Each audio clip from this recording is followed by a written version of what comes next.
सबसे पहले हम लोग जानेंगे बाबू यहाँ पे अंतःस्रावी ग्रंथियों के बारे में। किसके बारे में?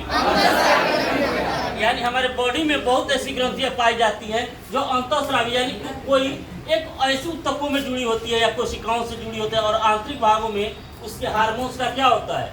स्राव होता है। इसमें जैसे कह रहे अंतःस्रावी ग्रंथियों में तो इसका संबंध जो होता है ना, इसका हार्मोन स्राव जो होता है आंतरिक भागों में होता है। जैसे कोशिकाओं से मिलकर बने ऊतकों द्वारा स्रावित होगा, पर इसमें जो यह हार्मोन्स का स्राव होगा ना, वो किसी नलिकाओं में ना होकर, किसी वाहिकाओं में ना होकर, किसी नली के द्वारा नहीं होकर, किसी मतलब एक ऐसे चीजों का सहारा न ले, यानी नली के रूप में न बहे, वो हार्मोन्स क्या होगा? देखो यह हो जो हार्मोन्स हो डायरेक्ट किस में जाएगा?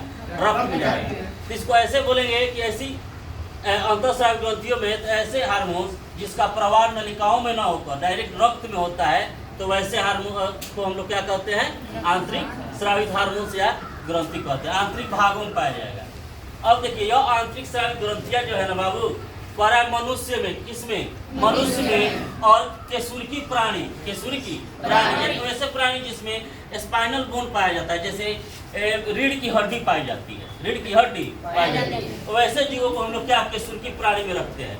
पर इस जीवों में अंतःस्रावी ग्रंथियां पाई जाती है। बताए थे अंतःस्रावी ग्रंथि को अभी बताया है कि ऐसी ग्रंथि जो शरीर के आंतरिक भाग में होती है और जिसका संबंध नलिकाओं से न होकर डायरेक्ट रक्त से होता है, वैसी ग्रंथि को हम लोग क्या कहते हैं?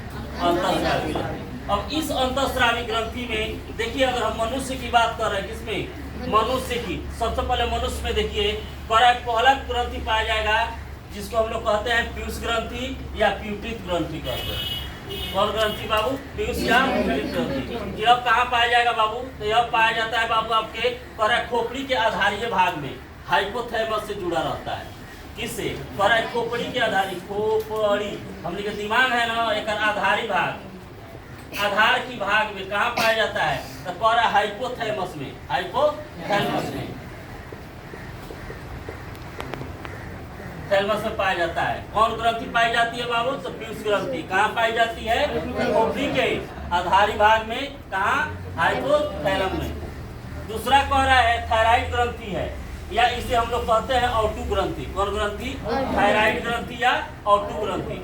यह कहाँ पाया जाता है? तो कह रहा है यह ग्रंथि बाबू गले में पाई जाती है। गला है ना हमने के, गले में पाई जाती है। श्वास नलिका जो है, गले में जो श्वास नलिका बनी होती है, नली, उसके अगल बगल में पाई जाती है, इर्द गिर्द दोनों साइड में पाई जाती है। कौन? थायराइड ग्रंथि।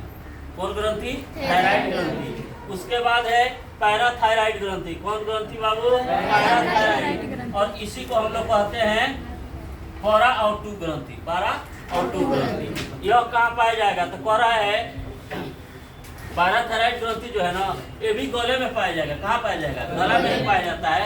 और पैराथायराइड ग्रंथि के छोटे छोटे, जैसे गला के पास यहाँ पे हम बताएं आप लोग को कि अगर हम मानते हैं कि इस प्रकार की गला है, हम लोग की गला की आकृति है, ऐसे बनी हुई गला की आकृति, तो यहाँ पर भी क्या पाया जाएगा? थायराइड ग्रंथि। और यहाँ पर भी थायराइड ग्रंथि पाया जाता है। दोनों तरफ थायराइड ग्रंथि बनी होती है, बटी होती है। अब पर इसमें पैराथायराइड ग्रंथि जो होता है, थायराइड ग्रंथि में छोटे छोटे रूपों में बटा रहता है। वो छोटे छोटे भागों में पैराथायराइड इसके इर्द गिर्द क्या होता है? बटे हुए भाग में रहते हैं। ठीक है। उसके बाद यहाँ है एंड्रिल ग्रंथि। कौन ग्रंथि बाबू? एंड्रिल। यह ग्रंथियां कहाँ पाई जाएगी? तो एंड्रिल ग्रंथियां बाबू गुर्दे के ऊपरी भाग में। गुर्दा देखे है ना, बॉडी का ही एक पार्ट है जो रिफ्रेश करने का काम करता है, यूरिन को, आदि चीजों को रिफ्रेश करता है। एंड्रिल ग्रंथियां कहाँ पाई जाएगी? तो यह हमारे गुर्दे में पाई जाएगी। और कहाँ? तो गुर्दे के आधारी भाग में या ऊपरी भाग में। गुर्दा है ना, एक और ऊपरी भागों में पाई जाती है।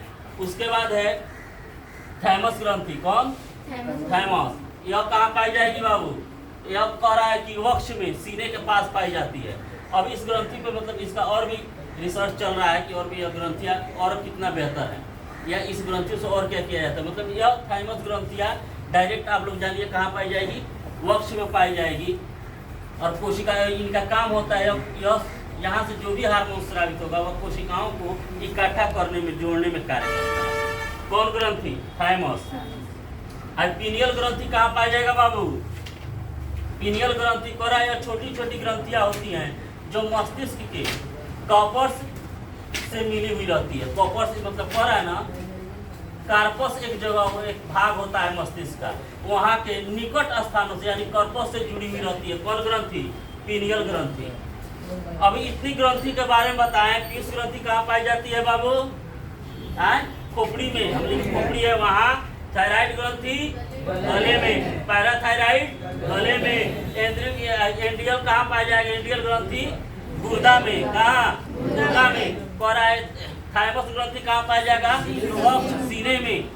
और पीनियल ग्रंथि कहाँ पाया जाएगा? तो मस्तिष्क के कार्पस के निकट पाया जाता है। कहाँ पाया जाता है? कार्पस के निकट। लैंगरहैंस दीपिकाएं कहाँ पाई जाती है बाबू? तो अविनाशय का एक पाचक ग्रंथिया है। यह एक क्या है? पाचन ग्रंथियों के कार्य आती है, यानी भोजन को पचाने के रूप में या उसे तोड़ने के रूप में या उससे अन्य संगठन बनाने के निर्माण में यह ग्रंथियां काम आती है। लास्ट में शुरू होता है मतलब है आप लोग का जनन ग्रंथियां। कौन ग्रंथियां? जनन। यह कहाँ पाई जाएगी बाबू? तो वृषण में और अंडाशय में। वृषण में और अंडाशय में। ठीक है।